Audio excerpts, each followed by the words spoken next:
Even the rain won't keep them away. Farm workers listen to the latest legal developments in their fight for their share of land that's meant to be redistributed from the country's second largest private agricultural estate, an estate owned by the Philippine president's family. Comprehensive land reform was signed into law by President Aquino's mother when she was president in 1987.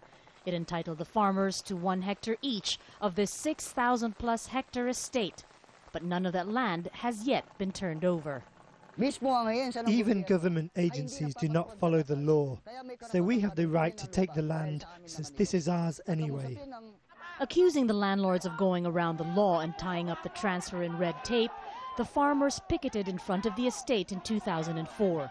It turned violent and at least 7 people were killed, including the Sanchez's only son. We were like animals being fired at. If they were for God, they wouldn't have done what they did, taking away our rights, justice, our land. There were no benefits at all for the workers.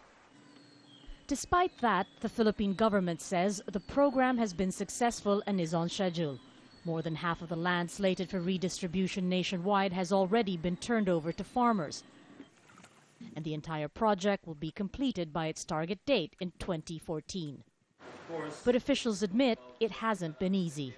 The landowners are very resistant because first they want a just compensation, meaning they want a higher value of their lands.